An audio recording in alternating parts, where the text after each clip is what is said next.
At-taqwa hahuna. At-taqwa hahuna.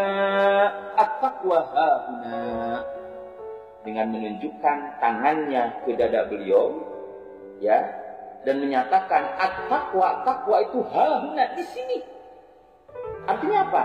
Takwa itu adanya di, maka takwa itu muaranya adalah di hati, pangkalnya yaitu dari keimanan yang nyata. Itu takwa.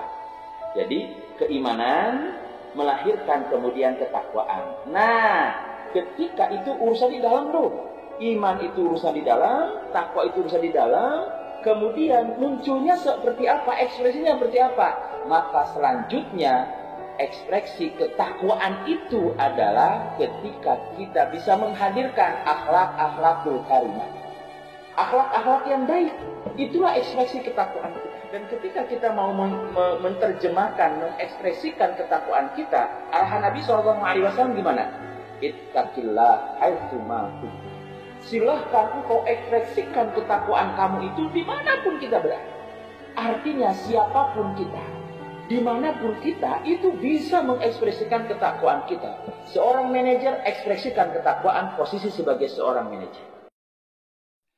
Assalamualaikum warahmatullahi wabarakatuh. Alhamdulillah, alhamdulillahilladzi allafa baina qulubina fa asbahna bi ni'mati ikhwana. Asyhadu an la ilaha illallah wahdahu la syarika lahu wa asyhadu anna Muhammadan abduhu wa rasuluhu la nabiyya wa la rasula ba'da. Allahumma shalli wa sallim wa barik ala Muhammadin wa ala alihi wa ashabihi wa man tabi'ahum bi ihsani ila yaumil qiyamah. Hadirin kaum muslimin segenap, para pengelola, karyawan dari BMT Konsa yang dimuliakan Allah Subhanahu wa taala. Alhamdulillah atas izin Allah di kesempatan pagi hari ini kita bisa hadir bersama dalam majelis ilmu yang alhamdulillah untuk kesempatan hari ini kita ini dipaksa oleh Allah dengan situasi dan kondisi Covid ini. Pada akhirnya kita harus belajar ilmu dengan melalui media online ini. Tapi insya Allah kalau kita kemudian hadir dalam majlis ini walaupun via online, tetapi adab-adab majlis dalam kita sebagai seorang talibul ilmi kita lakukan dengan baik, maka insya Allah apa yang disampaikan oleh Rasulullah SAW, man salaka tariqan yaltamisu bihi ilman sahalallahu tariqan ilal jannah. Barang siapa yang memiliki kesungguhan betul-betul untuk mencari ilmu, maka diantaranya Allah katakan jaminannya sahalallahu tariqan ilal jannah, Allah akan berikan kemudahan jalan untuk menuju surganya. Allahumma amin ya rabbal alamin. Bapak Ibu sekalian, segenap karyawan yang dirahmati Allah Subhanahu wa taala, tidak terasa hampir sudah 1 bulan di penghujung daripada Syawal ini. Kita berarti kemarin sudah melalui satu tarbiyah yang disampaikan oleh Allah Subhanahu wa taala melalui ibadah Ramadan. Yang mana tarbiyah Ramadan ini, kalau kita melihat konteks ayatnya, Allah Subhanahu wa taala menyampaikan di ujung ayatnya tentang masalah puasa itu, kalimatnya adalah ya ayyuhalladzina amanu taqullah. Ya ayyuhalladzina amanu taqullah, kita berbicara tentang orang-orang yang bertakwa. Dan takwa itu kemudian disandingkan juga dengan yang namanya iman. Kalau dalam puasa Allah menyebutkan ya ayyuhalladzina amanu kutiba alaikumus. Ada kata iman, ada kata syiyam. Jadi iman kemudian puasa. Saya rasa ini sudah pernah kita bahas secara rinci tentang masalah ketika Allah mensandingkan iman, Allah menyandingkan dengan puasa, menunjukkan apa? Kualitas iman kita itu diukur dengan puasa. Jadi bagaimana puasa kita ini, bagus dan tidaknya puasa kita ini, kualitas seperti apa, itulah keimanan kita. Nah, cuman yang menarik di ujungnya. Di ujungnya Allah Subhanahu wa taala katakan bahwasannya tujuan daripada pelaksanaan ibadah puasa itu Allah menyampaikan la'allakum tattaqun, sehingga engkau menjadi pribadi yang bertakwa. Ada kalimat menggunakan la'alla, ya. Mudah-mudahan. Ini berarti apa? Ada proses. Nah, proses. Nah, karena puasanya sudah, sekarang kita masuk di bulan Syawal, tadi kita diminta oleh Allah Subhanahu wa taala agar kita menjadi pribadi yang bertakwa. Nah, terus bagaimana di bulan ini setelah kita Ramadan masuk di Syawal, ya bulan-bulan setelahnya itu Selanjutnya hasil ini, proses ketika kita kemudian menjadi pribadi bertakwa itu, pertanyaan pentingnya, sudahkah puasa Ramadan itu menjadikan diri kita ini orang yang bertakwa atau enggak? Nah, itu penting kita jawab. Artinya kita harus mampu merealisasikan ketika kita ini kemudian dengan Ramadan dibentuk menjadi orang yang bertakwa di bulan Syawal atau bulan-bulan setelah Ramadan selanjutnya, mana ekspresi ketakwaan kita itu? Jadi, kalau kita berbicara kemudian tentang posisi panjenengan semuanya sebagai karyawan di BMT Fonsa dalam posisi apapun itu, apakah sebagai manajer, apakah sebagai kasihnya, apa sebagai ibaratnya di bidang-bidang yang ada, ya, kita lihat apakah Ramadan kemarin selama sebulan itu berhasil nggak menciptakan dan menjadikan kita orang yang bertakwa? Nah, ngukurnya mana? Kan begitu, semuanya ada ukuran-ukurannya yang perlu kita lihat. Maka di antara mengukurnya adalah, mohon maaf, kita perlu bertanya dulu tentang masalah takwa ini. Di mana sih takwa itu? Ayo, kalau kita tanya umumannya semuanya, ya. Kalau ditanya, di mana takwa kita? Mungkin ada siapa ya, Pak Juni, kemudian ada Bu Wanti, ini, atau mungkin Pak Siang, Pak Ades. Kalau ditanya, di mana takwa Anda? Nah, ini penting kita jawab supaya kita tahu ukuran-ukurannya ketakwaan kita itu gimana. Ternyata Rasulullah SAW ketika kemudian ditanya Rasulullah SAW di mana takwa itu, lihat apa jawaban Nabi SAW. Nabi SAW menyebutkan dengan menunjukkan sebuah ekspresi. Beliau menyebutkan dengan satu gestur yang jelas menunjukkan kepada kita. Dalam hadisnya Rasulullah SAW menyebutkan at-taqwa hahuna, at-taqwa hahuna, at-taqwa hahuna.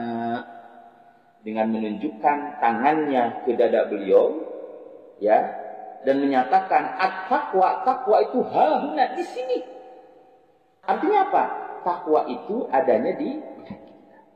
Maka takwa itu muaranya adalah di hati, pangkalnya yaitu dari keimanan yang pokok. Ya, itu takwa. Jadi keimanan melahirkan kemudian ketakwaan. Nah, ketika itu urusan di dalam loh.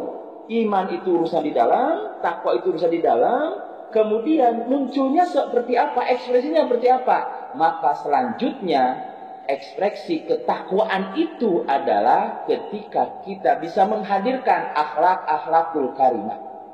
Akhlak-akhlak yang baik, itulah ekspresi ketakwaan kita. Dan ketika kita mau menerjemahkan, mengekspresikan ketakwaan kita, arahan Nabi SAW gimana? Ittaqillah haitsuma kunta. Silahkan engkau ekspresikan ketakwaan kamu itu dimanapun kita berada. Artinya siapapun kita, dimanapun kita, itu bisa mengekspresikan ketakwaan kita. Seorang manajer ekspresikan ketakwaan posisi sebagai seorang manajer. Seorang supir maka ekspresikan ketakwaan sebagai seorang supir. Seorang satpam maka ekspresikan ketakwaan sebagai seorang security-nya. Atau mungkin dalam konteks berkeluarga. Seorang suami juga ekspresikan ketakwaan sebagai seorang suami. Di mana? Di rumahnya. Seorang istri ekspresikan ketakwaan sebagai seorang istri. Di mana? Di rumahnya. Jadi haitsuma kunta, dimanapun kita berada, kita harus mengekspresikan ketakwaan kita. Nah, baik. Mari kita mengukur apa yang disampaikan Rasulullah SAW. Sesungguhnya ekspresi ketakwaan kita seperti apa sih? Nah, ini maksudnya kita lebih bisa mengukur lebih real lagi. Ya, ini mudah-mudahan bagian daripada hal ini bisa terjemahkan nih.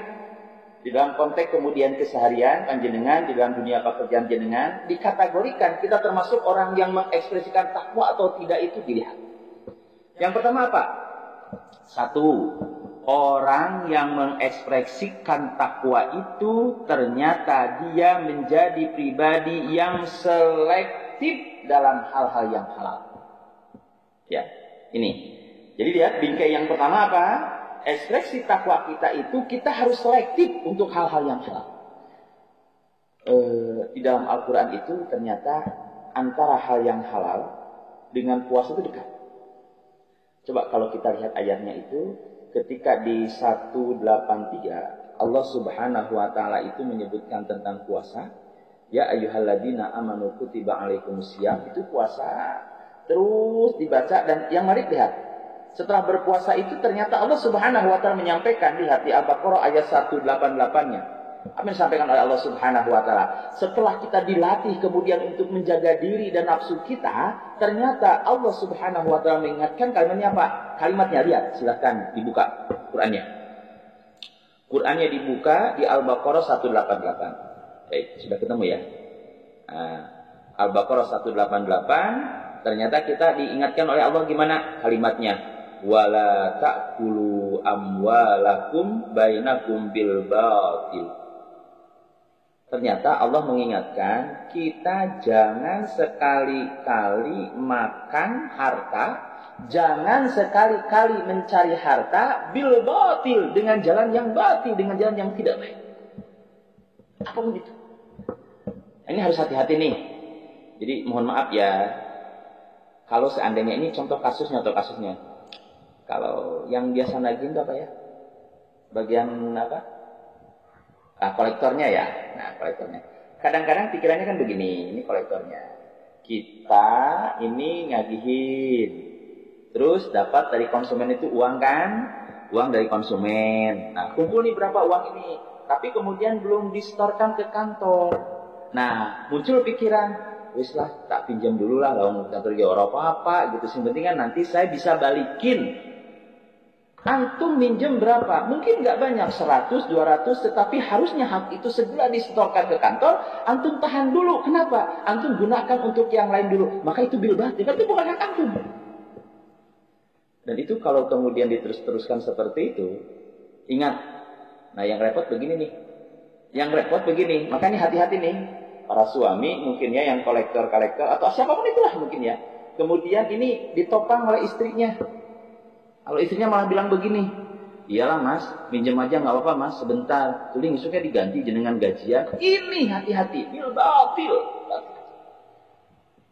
Wallahi, siapa tahu ini justru yang mengantarkan kemudian pada akhirnya mungkin kita di keluarga itu pada akhirnya mungkin banyak terjadi cekcok, anak-anak menjadi sakit, banyak masalah. Kenapa? Kita nggak terasa dan mungkin belum sampai kalau ini bagian itu. Maka wahai para istri, ya, yang suaminya bekerja, sampaikan secara tegas kepada para suami apa untuk yang halal ini. Dan ini bagian ekspresi takwa seorang istri. Mas, jangan sekali-kali engkau membawa sesuatu ke rumah kecuali yang halal. Aku tidak mau mas, nanti kemudian bermuara semuanya di neraka Allah Subhanahu wa taala. Ya harus gitu. Ini kalau ada kasusnya umumnya. Kalau seorang istri ternyata suaminya bawa uang di luar kebiasaannya. Gajinya cuma 2 juta. Kemudian ternyata bawanya sekarang mohon maaf 2 kali lipat. Dia bawa 4 juta. Seneng gak? Jujur seneng gak? Coba. Saya udah lihat nih wajahnya Mbak Juni. Wajahnya mungkin tulis itu ya. Ketika gitu tahu-tahu dapat duit segitu kan. Ini harus selektif. Lah, si penting duit, jangan halal kan? Langsung begitu nanya, ini halal kan? Jangan begitu nanya, ini dari mana uangnya? Karena itu luar kebiasaan. Kenapa? Itulah bagian dari ekspresi takwa kita ketika kita nyatakan la'allakum tattaqun, kita selektif dalam hal-hal yang. Nah, Bapak Ibu sekalian yang dirahmati Allah Subhanahu wa taala, maka biasanya yang menjadikan orang itu menuntut lebih dari apa yang menjadi kemampuannya. Seorang istri mungkin menuntut kepada suaminya, aminnya apa? Padahal suaminya penghasilannya, umpamanya penghasilan suaminya 3 juta per bulan. Tetapi seorang istri menuntut agar suaminya punya penghasilan 5 juta per bulan. Kenapa? Karena ada penyakit dalam dirinya merasa kurang. Dan jujur aja, kalau orang yang merasa kurang itu adalah orang miskin. Ya, walaupun dia punya mobil, punya rumah, kalau mereka merasa kurang itu miskin. Nah, maka bagaimana supaya tidak jadi seperti ini? Nah, ini saya kebayang nih kalau udah bicara masalah suami istri mesti ada gergeran di sana. Rumpan, kan biasanya begitu ya kalau pengajian lagi offline-nya. Maka kita sebagai para suami atau para istri, bagaimana agar merasakan diri ini cukup dengan yang diberikan oleh Allah Subhanahu wa taala. Cukup. Berapapun seperti apapun yang diberikan oleh Allah, kita merasakan cukup. Maka ada ajaran Nabi SAW, doa kepada kita. Ya, ini bisa dihafalkan nih. Dihafalkan doanya ya. Doanya dihafalkan agar keluarga ini, seorang istri tidak banyak menuntut kepada suami, seorang suami pun kemudian berusaha sekemampuan dia untuk mencukupi kebutuhan keluarganya. Maka panjatkanlah doa ini. Apa doanya? Bismillahirrahmanirrahim. Rasulullah SAW menyebutkan, Allahumma fi bihalalika. Ya, sudah? Ya, diulang lagi. Allahumma fi bihalalika.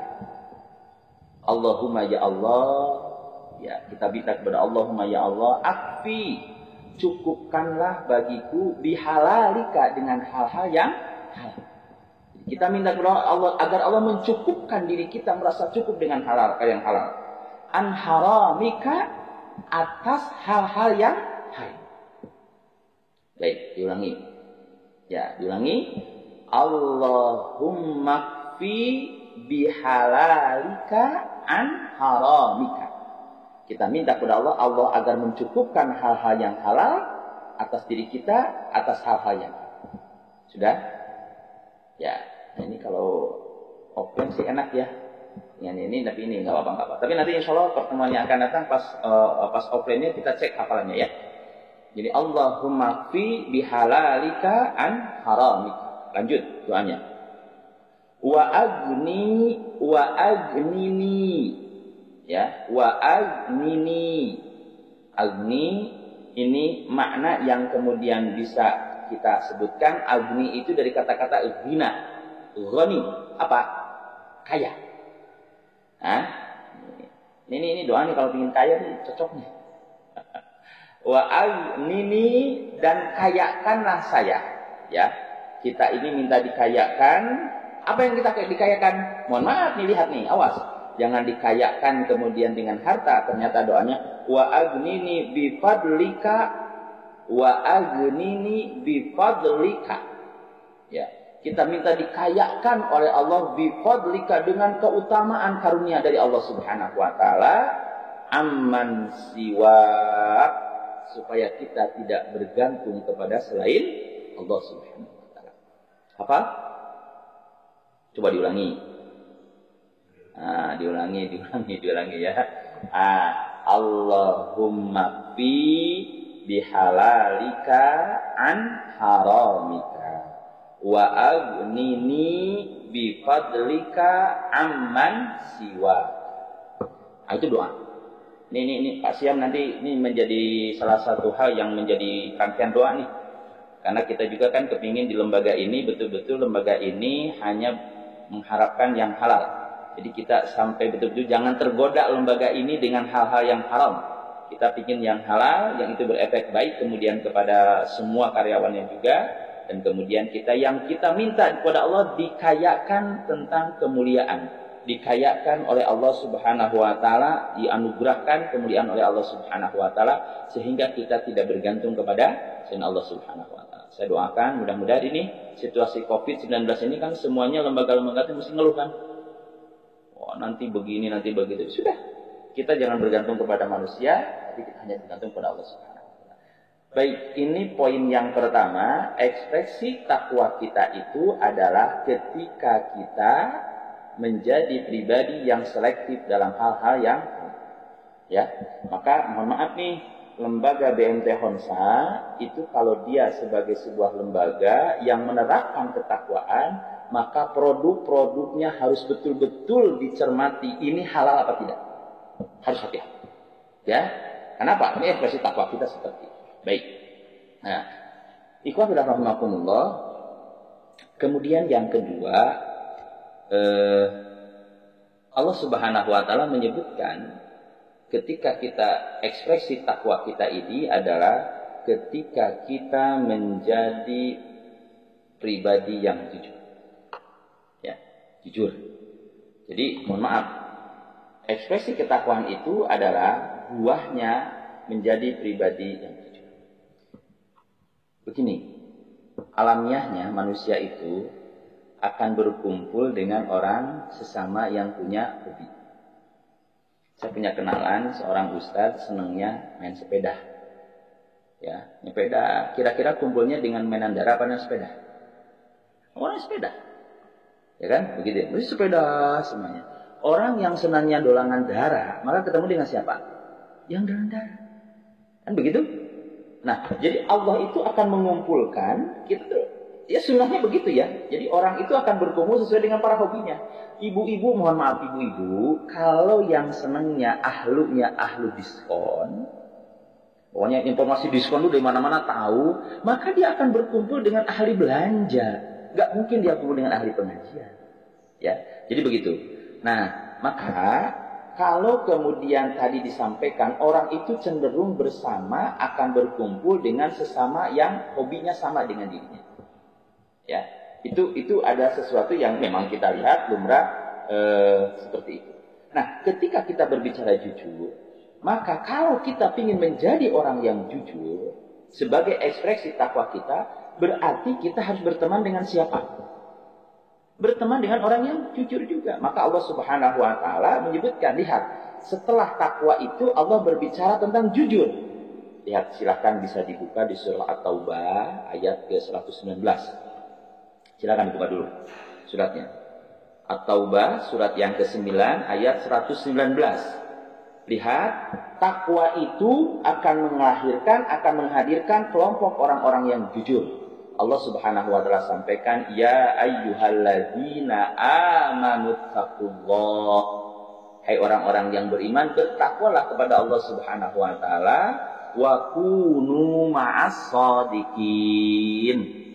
Setelah berbicara takwa, Allah kemudian berbicara, bersamalah kalian, berbarenganlah kalian, bertemanlah kalian dengan siapa? As-shadiqin, orang-orang yang jujur. Ya. Jadi mohon maaf, kalau kita sekarang berada di barisan orang-orang yang jujur, di barisan orang-orang yang baik tadi, maka sesungguhnya itu kita sudah pada posisi lagi mengekspresikan takwa. Jadi kalau BMT ini orang-orangnya dari semua lini paling atas sampai paling bawah ternyata memegang tentang masalah kejujuran itu dengan baik, maka sesungguhnya kita itu lagi mengekspresikan ketakwaan kita kepada Allah Subhanahu wa taala. Baik, Bapak Ibu sekalian yang dirahmati Allah Subhanahu wa taala. Jadi saya rasa dua dulu yang disampaikan untuk hari ini ya. Karena rasanya dua ini kalau kita betul-betul praktekkan, SDM kita akan luar biasa nih. Ya, jadi kita betul-betul berpikir tentang masalah hal selektif tentang yang halal, kemudian kita berada barisan takwa. Itulah ekspresi takwa kita. Maka mudah-mudahan tarbiyah Ramadan kita selama 1 bulan itu, kita kemudian mengukur apakah kita menjadi orang yang pribadi bertakwa atau tidak. Ya lihat. Dan saya kira nilai-nilai ini kalau dipraktekkan di dunia pekerjaan, apalagi di perbankan, ini sangat luar biasa ya. Selektif dalam yang halal, jujur menjadi barisan orang-orang yang ada dalam. Mudah-mudahan Allah Subhanahu wa taala menjadikan kita pribadi yang bertakwa, dan mudah-mudahan ketakwaan itulah kemudian nanti yang akan mengantarkan kita mendapatkan kebaikan di dunia dan di akhirat. Maka kalau kita pribadi-pribadi kita mengekspresikan ketakwaan itu dengan baik, saya hakul yakin tidak ada lembaga yang akan gulung tikar. Tidak akan ada rumah tangga yang bubar. Kenapa? Karena dia mengekspresikan ketakwaannya. Jadi kalau ada kemudian keluarga yang bubar, kemudian lembaga yang bubar, bisa jadi karena kita tidak mengekspresikan ketakwaan kita dalam kehidupan keseharian kita. Ya, baik. Saya rasa itu yang disampaikan untuk kesempatan hari ini. Mohon maaf, hanya sekilas mungkin yang kita sampaikan. Nah, medianya Dewat yang lain. Mudah-mudahan kita bisa segera bertemu.